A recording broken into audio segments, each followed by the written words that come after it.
It's Wednesday morning, you came to get blessed. Start your day off with me, and it will be the best day, week, month, year. You already know when I start to flow and I don't want to stop. Mic drop. It's Wednesday morning. You're here with Davone'a. It's Wednesday morning. We gonna get up in this word today. Alright, let me stop playing. You know what I'm saying? Lit morning, great morning, lit morning, happy Wednesday. Did you have time to watch last week's video, which was divorce practices censured, Matthew chapter 5, verses 31 through 32. Yeah. Quick recap, I discussed marriage being a lifelong commitment. However, divorce does come about for a majority of relationships, and in discussing divorce, Jesus gives us one get out free card, and that is sexual immorality. I also touched on God's thoughts toward us, which are positive for us to prosper in life and to have peace. Now for this morning, I am going over God and possessions, and that's Matthew chapter 6, verses 19 through 24. And I'm excited about the Sermon on the Mount because I know as people, including myself, we get caught up in material things. As the song says, in the material world, and I'm a material girl. You know that we are living in the material world, and I'm a material girl. Material. Let me stop playing. Verse 19 through 24. Don't store up for yourselves treasure on earth where moth and rust destroy and where thieves break in and steal. But store up for yourselves treasure in heaven where neither moth nor rust destroys and where thieves don't break in and steal. For where your treasure is, there your heart will be also. The eye is the lamp of the body. If your eye is healthy, your whole body will be full of light. But if your eye is bad, your whole body will be full of darkness. So if the light within you is darkness, how deep is that darkness?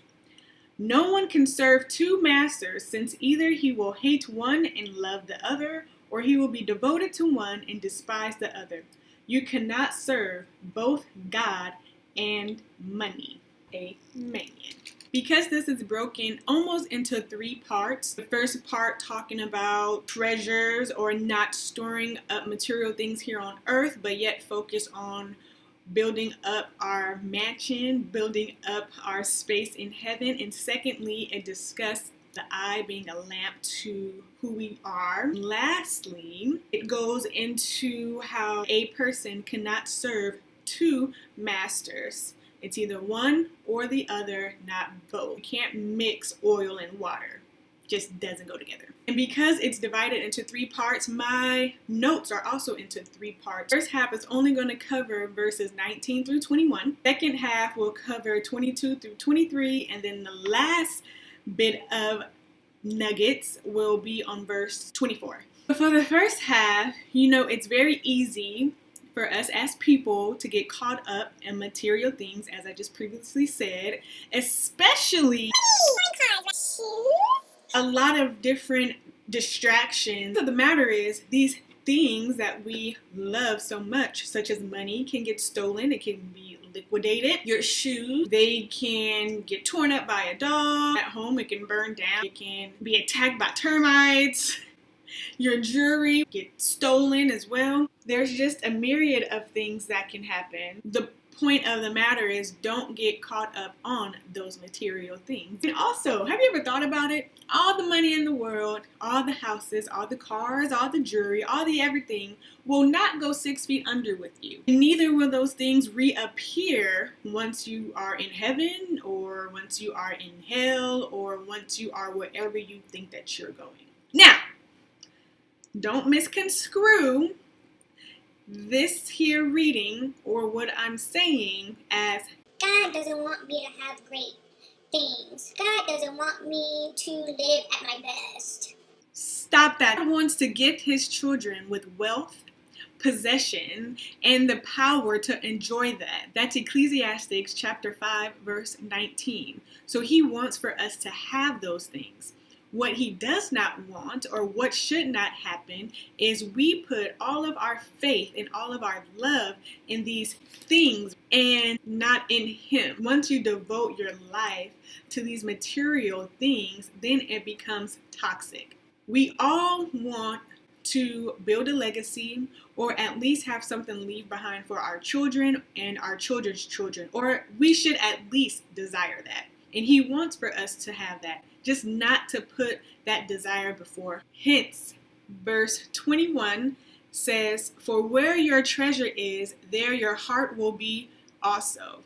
So do you want your heart to be in money and shoes, or do you want your heart to be with God, the Almighty, the King of Kings, that can grant you your heart's desire as long as you are following his word? I think I would choose the latter, because he can give me everything and then some. What I can do for myself is limited, but what I can do with him is great. The second piece of this three-part reading is verses 22 through 23, which talks about our eyes.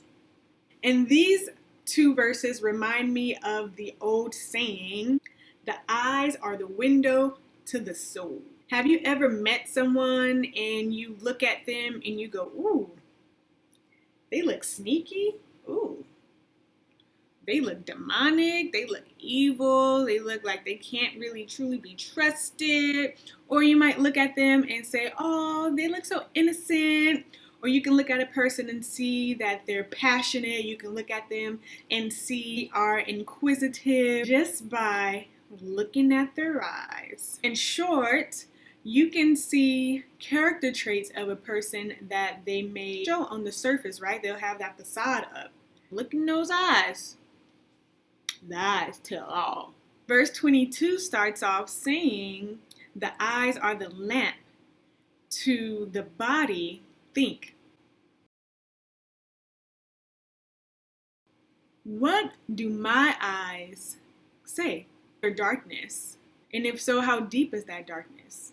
Sometimes it doesn't have to be as negative as witchcraft or wickedness. Your eyes may reveal hurt. So take the time, look in the mirror, maybe even look at some old pictures and see what it is that your eyes are revealing, so you can deal with the true self, the person within, not just what you present, but what's really going on internally. Because this is all about the what? Internal glow up. The last portion is verse 24, and verse 24 goes into how we cannot serve two masters. We cannot serve money and we cannot serve God all at the same time. It's going to be one or the other. This reminds me of a commonly known scripture. "For the love of money is a root of all kinds of evil, and by craving it, some have wandered away from the faith and pierced themselves with many griefs." You may catch people for the love of money selling their body, may kill, they may steal. For the love of money, they will work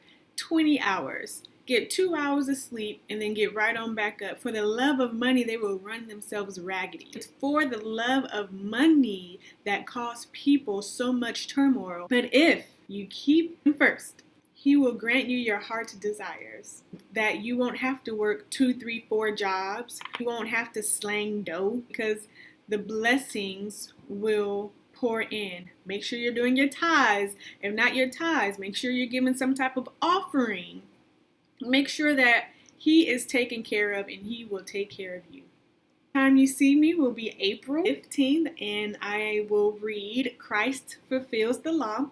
And that's Matthew chapter 5, verses 17 through 20. Before you go, make sure you tell a friend about this video. Make sure that you subscribe to this channel. Make sure that you comment below. And here goes another freestyle. Right off the dome is where I'm coming from with the song. Can you go ahead and sing along? You hear my dog whining in the background. He want me to stop this right now. You're such a hater. Please subscribe, share, like. Definitely don't forget to share. Even if you don't like the video, share the video because somebody can get something from it. Until next time, smooches. Au revoir. Adios. See you then.